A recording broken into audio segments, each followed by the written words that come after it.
hope this works.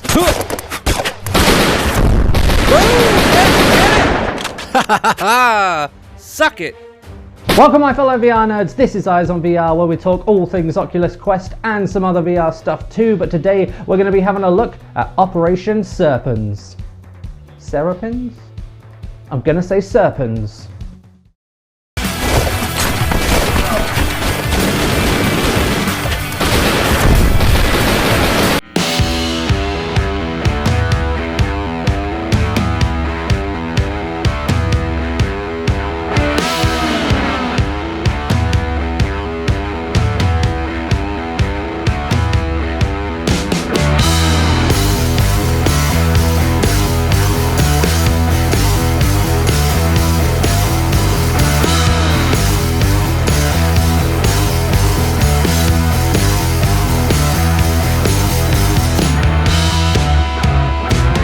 We are back to doing what Eyes on VR loves to do, and that is looking at VR shooters. We had a little break last week because it was Halloween. You can check out my videos playing Layers of Fear in VR up here.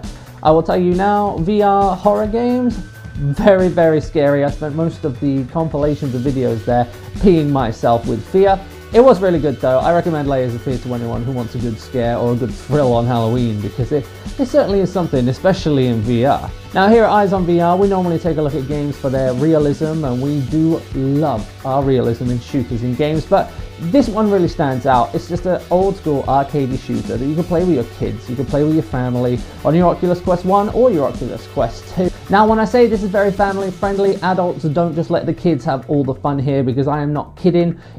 For adults as well as kids, this is just balls to the wall, crazy shooting, old school arcade action, and it is so fun. Okay, so Operation Serpens is on Sidequest. You can download it for your Oculus Quest 1 and Oculus Quest 2. It was free for a very, very long time while the developer was creating new levels and actually worked with the community a lot, getting their feedback and their understanding of things to create more levels and to polish up the game, which he has, because it's very, very well polished, this game. And when I purchased it about a week ago, it was about £5, and I think that's a very good bargain. This is easily worth twice that. So if by the end of the review you're really looking to get this game, hop on over to Sidequest and check it out. I will put a link in the description below.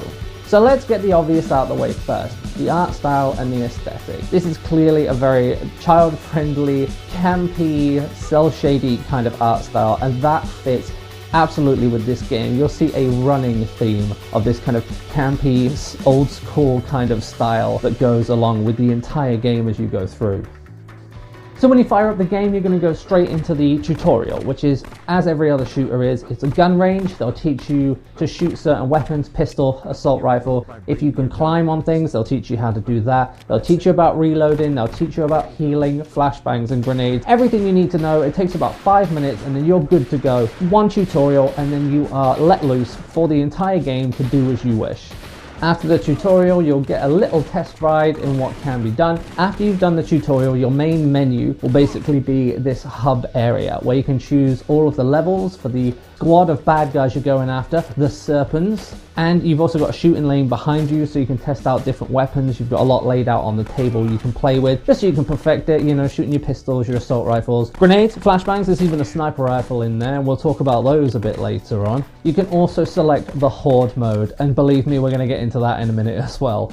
Operation Serpens is an on-rails shooter, so you think Time Crisis, think House of the Dead. You're going to be in charge of covering yourself. There's no pedal to push down on the floor to take cover. You have to take cover. If you want to lean to dodge, you have to lean to dodge. You want to duck, you want to hide behind something in the area, then that's exactly what you're going to have to do. You are going to have to move, you are going to have to duck, because there are no controls here. This is on rails, so if you want to move any part of yourself, you're going to have to do it yourself. There is no forward, backward, side to side. It's all you, guns and bad guys, and that is pretty fun. When it comes to story, it's not particularly relevant to the game. It's just an arcade shooter, but they all did have one back in the day, and this one is no different. You're part of an elite squad that's been formed to take on these Serpens and basically defeat the gang. That's about it. You're basically a SWAT team or a military team out to catch a certain group of bad guys. Now we're going to talk difficulty. As is on par with old school arcade shooters, this can get quite hard. At some points you'll be there picking off each target easy peasy, thinking, hey, this is pretty easy, this is nice. But there will be times in levels where there are guys on all sides shooting bang bang bang bang bang, all sides, completely 360. You are going to be turning around all the time in this game, checking your bag and checking every corner, because there are guys popping up everywhere. The difficulty can ramp up really high on you, which is no bad thing because you don't want it to be too easy. But yeah, there will be times as you go through where you're going to need to switch your brain on just for that little bit, because it's gonna get kind of crazy. Each level kind of builds from a nice easy start up to that climactic ending in the level, and you can tell because it gets absolutely insane. Now, speaking of difficulty, there's plenty of things they've put in this game to help you with how difficult it can get, especially at the climax or the boss bit at the end of each level. You've got flashbangs that will slow down time for around 10 seconds, and you can pick off a lot of people in 10 seconds, believe you me, and that is a massive help when you're starting to get overwhelmed. Just flashbang, you're done. Easy way to pick off a lot of guys at one time if you're getting overwhelmed. You've also got frag grenades as well, and there's a specific level where dropping a grenade can just take out a whole plethora of bad guys at one time and really make your life a lot easier. Even in levels where you just throw a grenade to make sure one direction is covered for that little bit of time, also really helpful. There's also health injections you pick up, pull the trigger, and it will put up your health by about 25%. Very useful to keep them on hand and save them for when you really need them. So it's not like this game is against you. It's not like some House of the Dead games where they just did not want you to get to the end. I'm looking at you, House of the Dead 2, repeating your story all over again. They want this to be fun, and that is quite clear, and that is definitely what they achieve. Each level is completely different from the last. They each have a unique set, they have unique mechanics in them. They're all completely different, so every time you start a level, it's a completely new experience. You've got one level where you're in an elevator the entire time, and you're shooting out of it, and that's it. There's another level where you're walking on rails across a desert to clear out an entire town of bad guys before you get to a boss. And the great thing about that one is it is on rails. The movement, you will only move when you're looking at your ally and he is leading you. So if you look away because you're getting shot out from behind or to the side, you'll stop moving. That shows a lot of forethought, so you're not just constantly moving forward and panicking about what's around you and where you're going and what you're doing.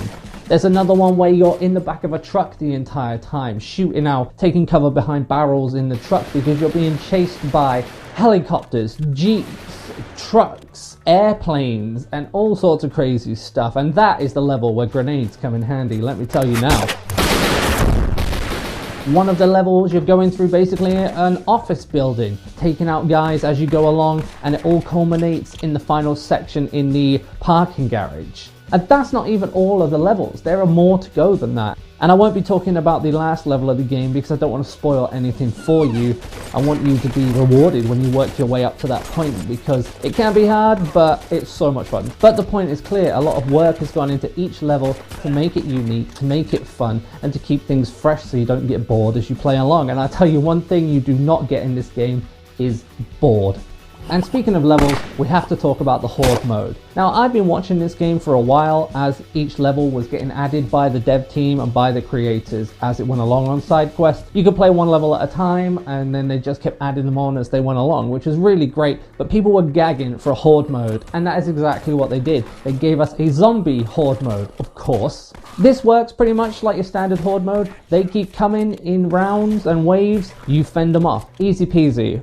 What's unique about this mode above others is that you get a whole selection of guns in front of your face straight away, and each round you have to pick not one, but 2 guns at a time to take into the round. So you're in round 1 with a fully automatic shotgun and an assault rifle, dual wielding, and going, this is going to be easy. But I tell you, as the waves go up, it gets more difficult. So you'll start off with a whole bunch of pistols and then assault rifles and shotguns at the bottom. The trick is to select the right ones for the right rounds as you go along. When you start on lower waves, you round 1s, you round 11s, you 22, 33. Start with double pistols every time. And then as the rounds get harder, Go through the more powerful pistols, start with your silenced 9mm, go up to your Desert Eagles, go up to your revolvers, and then you start going to your assault rifles, your pump action shotguns, your automatic shotguns. The trick to this Horde mode is picking the right weapons at the right time. But it's not just all about the guns. If you look around this area, because it is quite big, now you still can't move, but if you can move in your play area, you can go around this whole place. It is completely free for you to wander around if you've got the play space big enough. But even if you can't, and you take a look around, you can see that there are flashbangs, there are grenades, there are health items around. And all you have to do is put your hand towards it, it'll highlight, and you can grab it and it will zap across the room to you. So this is accommodating for people who have a massive play space and who don't really have much of a play space at all. One other unique feature of this Horde mode as well is the zombies have guns. So that's super irritating, but it is brilliant fun. It makes things a lot more tense when you're playing along. These zombies have guns. Some will come out with one gun, some will come out dual wielding, others won't. Others will just speed run towards you with their face and try and take you out that way. They're not all armed, but a hell of a lot of them are, so you need to watch your back. You are in full 360 danger every single time. It's tense. It is real tense. The guns feel great, and they are accurate as well. If you aim down the sight and you've got everything lined up properly, you're going to make the shot. Not a problem. Everything works realistically. Everything works realistically in regards to aiming. If you aim right, you get the shot every single time without a problem. What I will say is the recoil on some of these weapons are insane. When you're firing an assault rifle or an automatic shotgun, the recoil is madness. I'll give you a little trick for this. Just hold the trigger down. When you pull it, it will kick up. Pull it, kick up. Just hold it down. So when it kicks up, you can level it out and you can let off basically 3/4 of a magazine with perfect accuracy, full auto. That is going to save your life in some circumstances. The skins on these weapons look like they've come from a madman's dream of a Call of Duty customization screen. From AKs to other assault rifles to Desert Eagles to revolvers, I think they're all designed in such a unique way. It shows real attention on the developer's part to making these things look as crazy as possible, but also as cool as possible. Because look at these. These are absolutely insane but beautiful at the same time, because it looks like a lot of work has gone into these designs. They're absolutely gorgeous. They look like a mad scientist has got hold of them with a can of spray paint, but they do look really amazing and imaginative, and I've got respect for that, because that's not easy to make every weapon feel like an individual. Just like the old arcade shooters, reloading is exactly the same. Put the gun down to your waist and you reload, off you go again. But now what is very nice is there is a button. You can push a button on your Oculus Quest controller and that will reload for you as well. It's a really great addition to have a button and the physical movement to reload, because your elbow is going to wear out at some point if you don't use the button to reload, because these levels get insane. The amount of enemies, the amount of reloading you're going to be doing, especially when you're dual wielding, it gets insane. So having that button to press that just goes, really great way of adapting towards how busy these levels can get sometimes. And the reloads aren't realistic, okay? I know we're all about the realism in the shooters here at Eyes on VR, but this is exactly what I was saying. You press the button or you put it down to your hip to reload. And whilst we love a good realistic reload animation here at Eyes on VR,